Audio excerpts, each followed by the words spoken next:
打開水龍頭就能用上安全放心的自來水。這份看似平凡的日常，卻讓香港各大濾水廠日夜不停地嚴苛把關。而最近，在香港的小蠔灣濾水廠來了一位剛剛入職的新員工，他雖個頭不大，卻身懷絕技。智慧犬啦，其實就係我哋水務署智能巡檢技術嘅其中一個試點項目嚟嘅。咁現時就係喺我哋身處嘅地方啦，就係小蠔灣濾水廠啦，就進行呢個試點項目啦。我哋個主要目的咧係想構建一個以數據為核心嘅一個智慧自動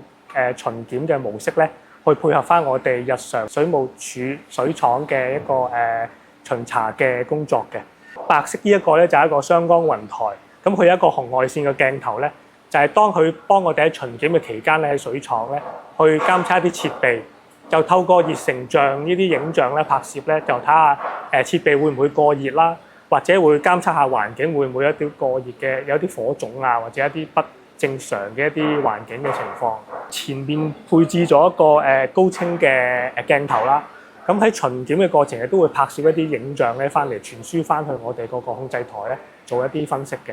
紅色個燈底下呢一個設備其實就係一個5合1嘅一個氣體監測器。咁佢可以監測到氧氣啦、二氧化碳啦、H2S 氯氣啦，同埋呢個甲烷嘅。咁5種氣體嘅。咁當佢監測到氣體個濃度咧，超過咗我哋設定嗰個 ppm 咧，佢係會有響警報嘅。現場嘅同事咧，當可能喺附近咧會知道咗呢個警號啦，去作出進一步嘅跟進同安排。咁佢日常工作其實就係配合我哋預先設定咗嘅一個巡查路線啦。咁佢會執行一啲我哋特定安排咗嘅任務啦。咁整個巡航路線咧都配合翻我哋運作組嘅需求嘅。咁每次出嚟做巡檢嘅時候咧，係全自動咧，就唔需要有人手嘅去做一個操作啦。咁整個巡航嘅路線咧，當佢完成咗之後咧，佢係會翻去我哋依家眼前呢個充電站裏邊咧，就會再充電嘅。咁喺充電之後咧，其實我哋狗狗亦都可以再運行2至3個小時。咁而家咧就係我哋呢個狗狗嗰個控制平台啦。其實我哋安排咗有2個嘅巡檢路線嘅。咁而家我哋可以即時執行個示範先啦。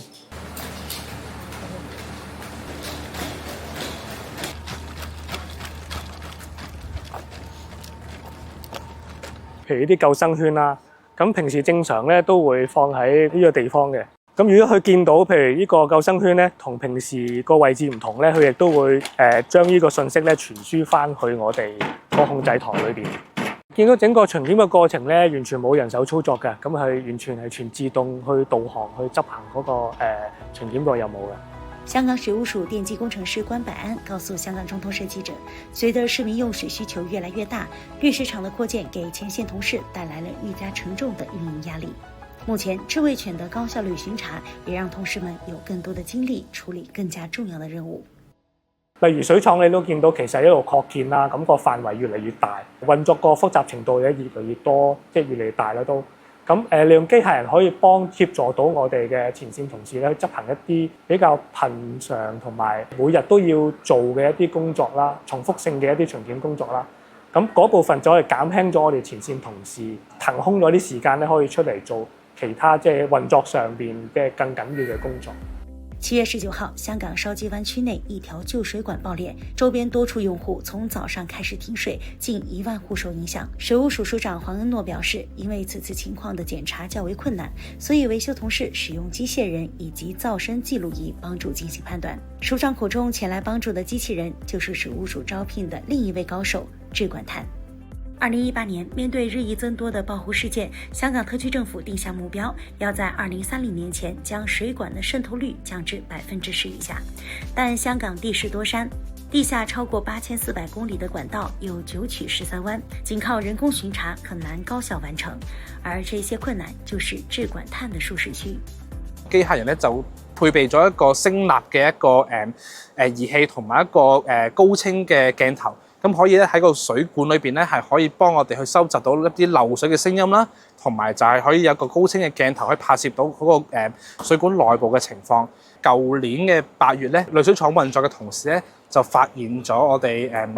喺呢個濾水廠裏邊咧原水嘅管道咧就有一個滲漏嘅情況，咁我哋咧就將呢個嘅機械人咧就透過呢個咁嘅投放點咧，咁就放咗入去嗰個水管裏邊去進行檢測，去視察裏邊嘅情況啦，同埋去收集一啲相關嘅漏水聲音嘅。咁最後咧，咁就成功咁樣去揾到個漏點，報告翻俾我哋前線運作嘅同事，咁然後進行修補嘅。咁呢個咧就係我哋水務署同埋我哋嘅合作伙伴研發嘅 APP 機械人嗰個視窗平台。咁咧其實可以透過呢個畫面咧，我哋見得到好多唔同嘅嘢嘅。中間個主畫面啦，咁就可以俾我哋可以透過個鏡頭即時睇得到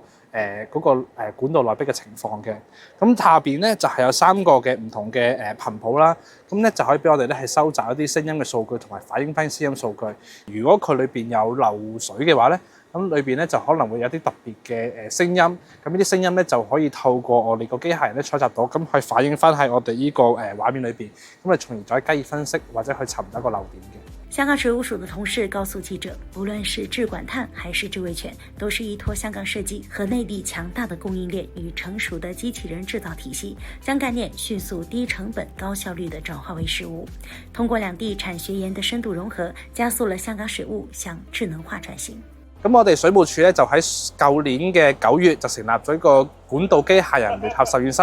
咁就係聯同香港理工大學同埋一個內地嘅機械人製造商，係開發一個本地專用嘅管道機械人。我哋有水務署嗰個管網嘅管理經驗啦，同埋就係配合咗香港理工大學一啲尖端嘅科研嘅實力同埋成果，同埋就係配合翻內地製造商佢哋嘅成熟嗰個做機械人嗰個生產線，咁其實係3方去協作嘅。因為每一個任務咧都比較特別嘅，譬如可能係巡檢影像嘅時候咧，去拍攝影像，去對比翻之前應該喺一個合適嘅地方個設備嗰個狀況應該係點樣嘅。咁點樣去巡檢嘅期間，佢可以發現到佢有異常咧？我哋都係揾翻即係相關機械狗嘅即係技術成熟嘅一啲公司去合作嘅。咁當然要香港內地有團隊去支援啦。咁當然中間都可能